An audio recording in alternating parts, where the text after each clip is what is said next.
ನಮಸ್ಕಾರ ಎಲ್ಲರಿಗೂ ಹೇಗಿದ್ದೀರಾ? ಐ ಹೋಪ್ ಎಲ್ಲರೂ ಚೆನ್ನಾಗಿದ್ದೀರಾ ಅಂತ ಭಾವಿಸ್ತೇನೆ. ನಾನು ನಿಮ್ಮ ಪ್ರೀತಿಯ Shaila Satish. Welcome back to my channel. So almost year ಎಂಡಿಂಗ್ಗೆ ಬಂದಿದ್ದೀವಿ, ಅಂದರೆ ಡಿಸೆಂಬರ್ಗೆ ಬಂದಿದ್ದೀವಿ. ಸೊ ಇನ್ನೊಂದು 2-3 ಡೇಸ್ ಬಾಕಿ ಇದೆ ಅಷ್ಟೇ ನಮ್ಮ ಒಂದು ಹೊಸ ವರ್ಷ ಶುರುವಾಗಲಿಕ್ಕೆ. 2004 ಕಳೆದು 2025ಗೆ ನಾವು ಕಾಲಿಡ್ತಾ ಇದ್ವಿ. ಇವಾಗ ನಮ್ಮ ಒಂದು 2000 ಸೊ ಹೊಸ ವರ್ಷ ಅಂದಮೇಲೆ ಹೊಸ ಹರ್ಷ, ಹೊಸ ಸಂತೋಷ, ಹೊಸ ಉತ್ಸಾಹ, ಹೊಸ ಹರ್ಷ ಎಲ್ಲ ಇರಲೇಬೇಕಾಗುತ್ತೆ. ಸೊ ಇವತ್ತಿನ ನನ್ನ ವಿಡಿಯೋದಲ್ಲಿ ಒಂದಷ್ಟು ನ್ಯೂ ಇಯರ್ ರೆಸಲ್ಯೂಷನ್ಸ್ ಬಗ್ಗೆ ನಾನು ಒಂದಷ್ಟು ಮಾತಾಡೋಣ ಅಂತ ಅನ್ಕೊಂಡಿದ್ದೀನಿ. ಅಂದರೆ ಸಂಕಲ್ಪಗಳು, ಒಂದಷ್ಟು ನ್ಯೂ ಇಯರಲ್ಲಿ ನಾವು ವ್ಯಕ್ತಿತ್ವಲಾಗಿರ್ಬೋದು ಅಥವಾ ನಮ್ಮ ಲೈಫಲ್ಲಿ ಒಂದಷ್ಟು ಚೇಂಜಸ್ ಆಗಿರ್ಬೋದು, ಯಾವ ರೀತಿ ನಾವು ಮಾಡ್ಕೋಬೋದು, ಹಾಗೆಯೇ ನಾವು ಯಾವ ರೀತಿ ಖುಷಿಯಾಗಿರ್ಬೋದು ಅನ್ನೋದ್ರ ಬಗ್ಗೆ ಒಂದಷ್ಟು ಮಾತಾಡೋಣ ಅಂತ ಅಂದ್ಕೊಂಡಿದ್ದೀನಿ. ಸೊ ಅದಕ್ಕಿಂತ ಮುಂಚೆ ಯಾರೆಲ್ಲ ನನ್ನ ಚಾನಲ್ನ ಇನ್ನೂ ಸಬ್ಸ್ಕ್ರೈಬ್ ಮಾಡ್ಕೊಳ್ದೆ ನೋಡ್ತಾ ಇದ್ದೀರಾ, ಪ್ಲೀಸ್ ಸಬ್ಸ್ಕ್ರೈಬ್ ಮಾಡ್ಕೊಂಡು ನೋಡಿ. ಅದು ನಿಮಗೆ ಇಷ್ಟ ಆದರೆ ಪ್ಲೀಸ್ ಒಂದು ಲೈಕ್ ಮಾಡೋದನ್ನ ಮರಿಬೇಡಿ, ಯಾಕಂದರೆ ಪದೇ ಪದೇ ಹೇಳಲೇಬೇಕಿದ್ರೆ, ಯಾಕಂದರೆ ಮರೆತು ಹೋಗ್ತೀರಾ ನೀವು ಲೈಕ್ ಮಾಡೋದನ್ನ. ಸೊ ಪ್ಲೀಸ್ ಒಂದು ಲೈಕ್ ಕೊಡೋದನ್ನ ಮರಿಬೇಡಿ. ಯಾರೇ ಆಗಿರ್ಬೋದು, ಲೇಡೀಸ್ ಆಗಿರ್ಬೋದು, ಜೆಂಟ್ಸ್ ಆಗಿರ್ಬೋದು, ಅಥವಾ ಸ್ಟೂಡೆಂಟ್ಸ್ ಆಗಿರ್ಬೋದು, ಯಾರೇ ಆಗಿರ್ಬೋದು, ಒಂದು ಹೊಸ ವರ್ಷಕ್ಕೆ ಒಂದಷ್ಟು ರೆಸಲ್ಯೂಷನ್ಸ್ ಅಂತ ನಾವು ಒಂದಷ್ಟು ಇಟ್ಕೋಬೇಕಾಗುತ್ತೆ, ಅಂದರೆ ಸಂಕಲ್ಪ ಮಾಡ್ಕೋಬೇಕಾಗುತ್ತೆ ನಮ್ಮನ್ನು ನಾವು. ಲೈಕ್ ಸ್ಟಡೀಸ್ ಆಗಿರ್ಬೋದು, ಚೆನ್ನಾಗಿ ಸ್ಕೋರ್ ಮಾಡಬೇಕು, ನೆಕ್ಸ್ಟ್ ಇಯರಿಂದ ನಾವು ಚೆನ್ನಾಗಿ ಸ್ಕೋರ್ ಮಾಡಬೇಕು, ಹಾಗೆ ಬೇಗ ಎದ್ದೇಳಬೇಕು, ಈ ರೀತಿ ನಾವು ಟಾಪಿಕ್ಸ್ ಏನಿದೆ ಅದನ್ನೆಲ್ಲ ಕವರ್ ಮಾಡ್ಕೊಂಡು ಚೆನ್ನಾಗಿ ಓದಬೇಕು, ಈ ಥರ ಸ್ಟೂಡೆಂಟ್ಸ್ಗಾಗಿದ್ರೆ.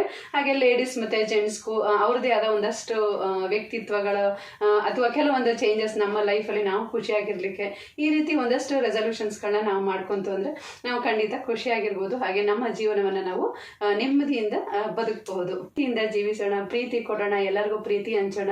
ಹಾಗೆಯೇ ನಮ್ಮಲ್ಲಿ ಒಂದಷ್ಟು ಚೇಂಜಸ್ ಮಾಡ್ಕೊಳ್ಳೋದ್ರಿಂದ ಎಲ್ಲರೂ ಖುಷಿಯಾಗಿರ್ತಾರೆ, ನಮ್ಮ ಮನೆ ಮನಸ್ಸು ಎಲ್ಲ ಕೂಡ ಸಂತೋಷವಾಗಿರುತ್ತೆ. ಅಂದಮೇಲೆ ಅವನಿಗೆ ಖಂಡಿತ ಒಂದು ನೆಮ್ಮದಿ, ಸಂತೋಷ ತುಂಬ ಮುಖ್ಯ ಆಗುತ್ತೆ. ಕೆಲವೊಂದು ಸರಿ ಎಷ್ಟೇ ದುಡ್ಡಿದ್ರೂ ಕೂಡ, ನಾವು ಕೋಟ್ಯಾಂತರ ಆಸ್ತಿ ಇದ್ರೂ ಕೂಡ ನಮಗೆ ಮನಸ್ಸಿಗೆ ನೆಮ್ಮದಿ ಇಲ್ಲ, ಸಂತೋಷ ಇಲ್ಲ ಅಂತ ಅಂದಮೇಲೆ ಅದು ಎಷ್ಟಿದ್ರೂ ವೇಸ್ಟ್ ಅಲ್ವಾ.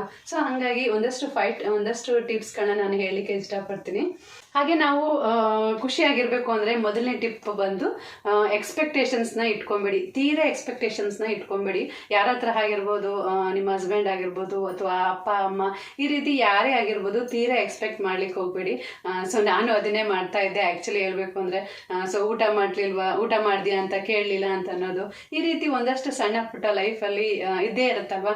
ಈ ರೀತಿ ತೀರಾ ಎಕ್ಸ್ಪೆಕ್ಟೇಷನ್ಸ್ ಇಟ್ಕೊಂಡು ನಾವು ಅದನ್ನು ಹೇಳ್ಲಿಕ್ಕೆ ಹೋದರೆ, ಅವ್ರ ಮೇಲೆ ಒತ್ತಡ ಹಾಕ್ಲಿಕ್ಕೆ ಹೋದಾಗ ಅವ್ರಿಗೆ ಏನನ್ಸುತ್ತೆ, ನಾವಿಷ್ಟೆಲ್ಲ ಬ್ಯುಸಿಯಾಗಿರ್ತೀವಿ, ಇವ್ರು ಅರ್ಥನೇ ಮಾಡ್ಕೊಳ್ಳೋದಿಲ್ಲ, ಯಾಕೆ ಈ ರೀತಿ ನಮ್ಮ ಮೇಲೆ ಇದು ಮಾಡ್ತಾರೆ ಅಂತ ಅವ್ರಿಗೂ ಕೂಡ ಮನಸ್ಸು ಬೇಜಾರಾಗುತ್ತೆ.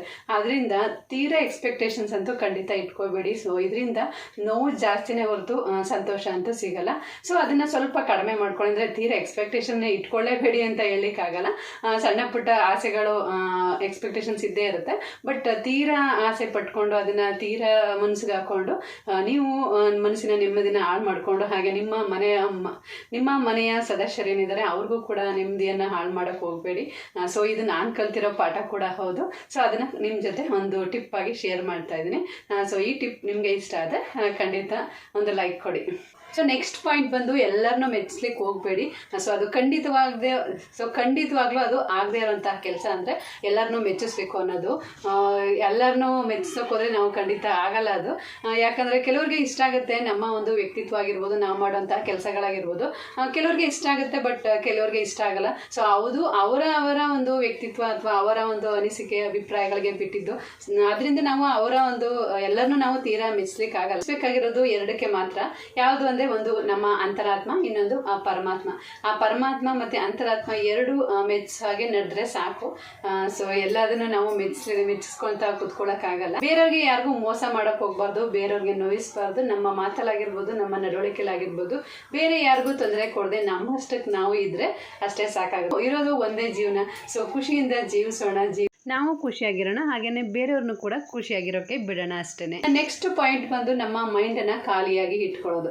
ಸೊ ಪ್ಲೀಸ್ ಗೈಸ್, ಯಾರು ಕೂಡ ನಿಮ್ಮ ಮೈಂಡನ್ನು ಖಾಲಿಯಾಗಿ ಇಟ್ಕೋಬೇಡಿ. ಮೈಂಡನ್ನು ಯಾವತ್ತೂ ಫ್ರೀ ಆಗಿರ್ಲಿಕ್ಕೆ ಬಿಡಬಾರ್ದು. ಅಂದರೆ ನಾವು ಯಾವುದೆಲ್ಲರೂ ತೊಡಗಿಸ್ಕೋಬೇಕಾಗುತ್ತೆ. ಯಾವುದೇ ಒಂದು ಕ್ರಿಯೇಟಿವಿಟಿ ಆಗಿರ್ಬೋದು, ಒಂದು ಸಿಂಗಿಂಗ್, ಯಾವುದೇ ಒಂದು ಕ್ರಿಯೇಟಿವಿಟಿಲಿ ನಮ್ಮನ್ನು ನಾವು ತೊಡಗಿಸ್ಕೋಬೇಕಾಗುತ್ತೆ. ಲೈಕ್ ಸಿಂಗಿಂಗ್, ಟೈಲರಿಂಗ್, ಮತ್ತು ಈ ರೀತಿ ಕ್ರಾಫ್ಟ್ ವರ್ಕ್, ಈ ರೀತಿ ಯಾವುದೆಲ್ಲದು ನಮ್ಮನ್ನು ನಾವು ತೊಡಗಿಸ್ಕೊ ತೊಡಗಿಸ್ಕೊಳ್ಳೋದ್ರಿಂದ ನಮ್ಮ ಒಂದು ಮೈಂಡ್ ಫ್ರೆಶ್ ಆಗಿರುತ್ತೆ. ಹಾಗೆಯೇ ನಮ್ಮ ಮೈಂಡ್ ಕೂಡ ಚೆನ್ನಾಗಿರುತ್ತೆ, ನಮ್ಮ ಮನಸ್ಸು ಖುಷಿಯಾಗಿರುತ್ತೆ ಅಂತಲೇ ಹೇಳ್ಬೋದು. ಒಂದು ಇಂಗ್ಲೀಷಲ್ಲಿ ಗಾದೆ ಇದೆ, ಕೇಳಿರ್ಬೋದು ನೀವು, ಎಂಟಿ ವೆಸಲ್ಸ್ ಮೇಕ್ ಮೋರ್ ನಾಯ್ಸಸ್ ಅಂತ.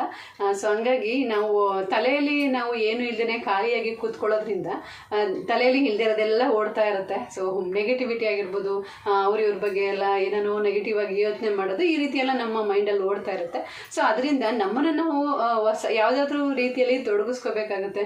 ಟೈಲರಿಂಗ್ ಕಲ್ತಿದ್ರೆ ಟೈಲರಿಂಗ್ ಆಗಿರ್ಬೋದು, ಸಿಂಗಿಂಗ್ ಕಲ್ತಿದ್ರೆ ಸಿಂಗಿಂಗ್, ಹಾಗೆ ಸಾಂಗ್ಸ್ ಕೇಳೋದಾಗಿರ್ಬೋದು, ತೊಡಗಿಸ್ಕೊಂಡ್ರೆ ಖಂಡಿತ ನಮ್ಮ ಮೈಂಡ್ ಖಾಲಿ ಆಗಿರಲ್ಲ.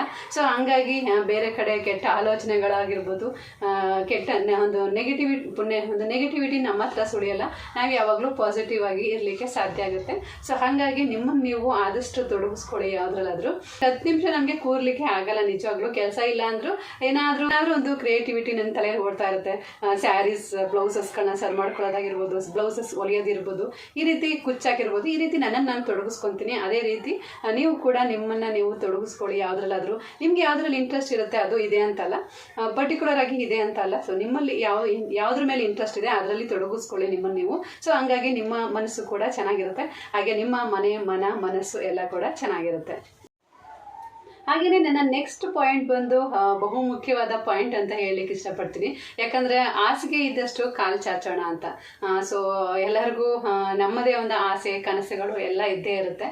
ಸೊ ನಮಗೆ ದೇವರು ಎಷ್ಟು ಕೊಟ್ಟಿರ್ತಾನೆ ಅಷ್ಟರಲ್ಲಿ ಖುಷಿ ಪಡೋಣ. ಸೊ ಬೇರೆಯವ್ರ ಹತ್ರ ಬಂಗ್ಲಾ ಇದೆ, ಕಾರ್ ಇದೆ, ಈ ರೀತಿ ನನ್ನ ಹತ್ರ ಇದಿಲ್ಲ ಅಂತ ಯೋಚನೆ ಮಾಡೋದು ಬದಲು ನಮ್ಮ ಹತ್ರ ನಮಗೆ ಏನು ದೇವ್ರು ಕೊಟ್ಟಿದ್ದಾನೆ ಅಷ್ಟರಲ್ಲಿ ಖುಷಿ ಪಡೋಣ. ಸೊ ಮನುಷ್ಯನ ಆಸೆಗೆ ಮಿತಿನೇ ಇರಲ್ಲ, ಎಷ್ಟು ಕೊಟ್ಟರು ಮತ್ತಷ್ಟು ಮಗದಷ್ಟು ಬೇಕು ಅಂತ ಅನ್ನಿಸ್ತಾ ಇರುತ್ತೆ. ಸೊ ಹಂಗಾಗಿ ಎಷ್ಟು ನಮ್ಮ ಹತ್ರ ಇದೆ ಅಷ್ಟರಲ್ಲಿ ಖುಷಿ ಪಡೋಣ. ನೋಡೋಣ, ಹೋಗ್ತಾ ಮುಂದೆ ದೇವ್ರು ಕೊಡ್ತಾನೆ. ಪರಿಶ್ರಮ ಯಾವುದೇ ಒಂದು ಜೀವನ ಶೈಲಿಯನ್ನು ಬದಲಾಯಿಸ್ಬೋದು. ಸೊ ಹೋಗ್ತಾ ಹಿಂಗೆ ಇರಲ್ಲ, ಕಾಲ ಹಿಂಗೆ ಇರಲ್ಲ. ಸೊ ಹೋಗ್ತಾ ಚೇಂಜಸ್ ಆಗ್ತಾನೆ ಇರುತ್ತೆ ನಮ್ಮ ಲೈಫಲ್ಲಿ. ಸೊ ಹಂಗಾಗಿ ಆ ಒಂದು ದಿವಸಕ್ಕೋಸ್ಕರ ಕಾಯೋಣ.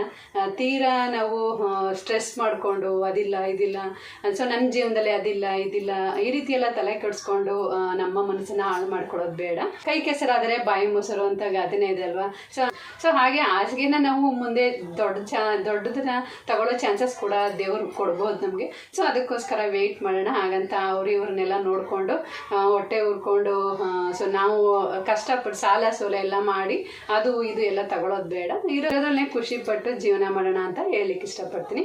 Last but not the least, so ನನ್ನ 5ನೇ ಪಾಯಿಂಟ್ ಬಂದು ಸೊ ನಮ್ಮ ಆರೋಗ್ಯನ ನಾವು ಚೆನ್ನಾಗಿ ನೋಡ್ಕೊಳ್ಳೋದ್ರ ಬಗ್ಗೆ. ಟೈಮ್ಗೆ ಸರಿಯಾಗಿ ಊಟ ಮಾಡಬೇಕು. ಹಾಗೆ ನಮ್ಮ ಹೆಲ್ತ್ ಕಡೆ ಕೂಡ ಗಮನ ಕೊಡಬೇಕು. ನಮ್ಮ ಕಡೆ ಹಾಗೆ ನಮ್ಮ ಅಪ್ಪ ಅಮ್ಮ, ಅತ್ತೆ ಮಾವ ಮತ್ತು ಹಸ್ಬೆಂಡ್, ಮಕ್ಕಳು ಎಲ್ಲರನ್ನೂ ಗಮನಿಸ್ಕೊಂಡು ನಮ್ಮನ್ನು ನಾವು ಕೂಡ ಚೆನ್ನಾಗಿ ಕೇರ್ ಮಾಡ್ಕೋಬೇಕಾಗುತ್ತೆ. ಆರೋಗ್ಯ ನಮ್ಮ ಕೈಯಲ್ಲೇ ಇರುತ್ತೆ ಅಂತ ಹೇಳ್ತಾರೆ. ಸೊ ಹಂಗಾಗಿ ನಮ್ಮ ಆರೋಗ್ಯವನ್ನು ನಾವು ಕಾಪಾಡ್ಕೋಬೇಕಾಗುತ್ತೆ. ಸೊ ನಾಳೆ ದಿವಸ ನಮಗೆ ಏನಾದರೂ ಆದರೆ ಯಾರು ನೋಡ್ಕೊತಾರೆ ಅಲ್ವಾ. ಸೊ ಹಂಗಾಗಿ ನಮ್ಮ ಹೆಲ್ತ್ ಕೂಡ ಇಂಪಾರ್ಟೆಂಟ್ ಆಗುತ್ತೆ. ಸೊ ಟೈಮ್ಗೆ ಸರಿಯಾಗಿ ಊಟ ಮಾಡಿ, ಹಾಗೆಯೇ ನಿಮ್ಮನ್ನು ನೀವು ಕೂಡ ಕೇರ್ ಮಾಡ್ಕೊಳ್ಳಿ.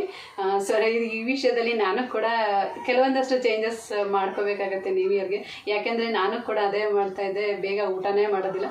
ಸೊ ಪ್ರತಿ ಸರಿ ಇದರಿಂದನೇ ನಾನು ಬಯಸ್ಕೊತಾ ಇರ್ತೀನಿ. ಮನೆಯವ್ರ ಹತ್ರ ಆಗಿರ್ಬೋದು, ಅಪ್ಪ ಅಮ್ಮ ಎಲ್ಲ ಅಕ್ಕಂದರು ಎಲ್ಲರೂ ಕೂಡ ಬೈತಿರ್ತಾರೆ, ಬೇಗ ಊಟ ಮಾಡು ಅಂತ. ಬಟ್ ನಾನು ಅದನ್ನು ಸ್ವಲ್ಪ ಲೇಟಾಗಿ ಊಟ ಮಾಡ್ತಾ ಇದ್ದೀನಿ. ಸೊ ಅದನ್ನು ಕೂಡ ನಾನು ಕೂಡ ಚೇಂಜಸ್ ಮಾಡ್ಕೋಬೇಕಾಗಿದೆ ನೆಕ್ಸ್ಟ್. ಸೊ ಇದಿಷ್ಟನ್ನು ಹೇಳ್ತಾ ನನ್ನ ಈ ವಿಡಿಯೋ ನಿಮಗೆಲ್ಲ ಇಷ್ಟ ಆಗಿದೆ ಅಂತ ಭಾವಿಸ್ತೀನಿ. ಸೊ ಇಷ್ಟ ಆಗಿದ್ರೆ ಗೊತ್ತಲ್ವಾ, ಪ್ಲೀಸ್ ಒಂದು ಲೈಕ್ ಮಾಡಿ, ಹಾಗೆಯೇ ಶೇರ್ ಮಾಡಿ ನಿಮ್ಮ ಫ್ರೆಂಡ್ಸ್ ಆ್ಯಂಡ್ ಫ್ಯಾಮಿಲಿ ಜೊತೆ. ಫ್ರೆಂಡ್ಸ್ ಆ್ಯಂಡ್ ಫ್ಯಾಮಿಲಿಗೂ ಕೂಡ ನಾನು ಹೇಳಿರೋ ಒಂದಷ್ಟು ಟಿಪ್ಸ್ಗಳು ಉಪಯೋಗ ಆಗ್ಬೋದು ಅಂತ ಹೇಳ್ತಾ ನನ್ನ ಈ ಒಂದು ವಿಡಿಯೋನ ಇಲ್ಲಿಗೆ ಎಂಡ್ ಮಾಡ್ತಾ ಇದ್ದೀನಿ. ಸೊ ಇದೇ ಥರ ವಿಡಿಯೋಸ್ ಬೇಕಂದರೆ ಕಮೆಂಟ್ ಮಾಡಿ ತಿಳಿಸಿ. ಹಾಗೆ ಈ ನನ್ನ ವಿಡಿಯೋ ನಿಮಗೆಲ್ಲ ಯಾರಿಗೆಲ್ಲ ನನ್ನ ಈ ವಿಡಿಯೋ ಇಷ್ಟ ಆಗಿದೆ, ಯೂಸ್ಫುಲ್ ಆಗಿದೆ ಅಂತ ಕಮೆಂಟ್ ಮಾಡಿ ತಿಳಿಸೋದನ್ನು ಮರಿಬೇಡಿ. ಸೊ ನಿಮ್ಮ ಒಂದು ಕಮೆಂಟ್ಸ್ಗಳನ್ನು ನಾನು ಕಾಯ್ತಾ ಇರ್ತೀನಿ. ಯಾರೆಲ್ಲ ಏನು ಕಮೆಂಟ್ ಮಾಡಿದ್ದಾರೆ ಅಂತ ನಾನು ಡೈಲಿ ಚೆಕ್ ಮಾಡ್ತಾ ಇರ್ತೀನಿ. ಯಾಕಂದರೆ ಖುಷಿ ಕೊಡುತ್ತೆ ನಿಮ್ಮ ಕಮೆಂಟ್ಸ್ಗಳನ್ನ ನೋಡ್ತಾ ಇದ್ದರೆ ಒಂಥರ ಖುಷಿ ಇರುತ್ತೆ. ಮತ್ತಷ್ಟು ಈ ರೀತಿ ವೀಡಿಯೋಸ್ಗಳನ್ನ ಮಾಡೋಣ, ಈ ರೀತಿ ಮಾಡೋಣ ಅಂತ ಒಂದಷ್ಟು ನಮಗೂ ಕೂಡ ಒಂದು ಮೋಟಿವೇಶನ್ ಸಿಗುತ್ತೆ ಅನ್ನೋದಕ್ಕೋಸ್ಕರ ಕಮೆಂಟ್ ಮಾಡಿ ಅಂತ ಹೇಳೋದಷ್ಟೇ. ಸೊ ಇದಾಗಿತ್ತು ಇವತ್ತಿನ ನನ್ನ ಲಾಗ್. ಸೊ ಲೈಕ್ ಮಾಡಿ, ಶೇರ್ ಮಾಡಿ, ಕಮೆಂಟ್ ಮಾಡಿ. See you in the next vlog. Thank you for watching.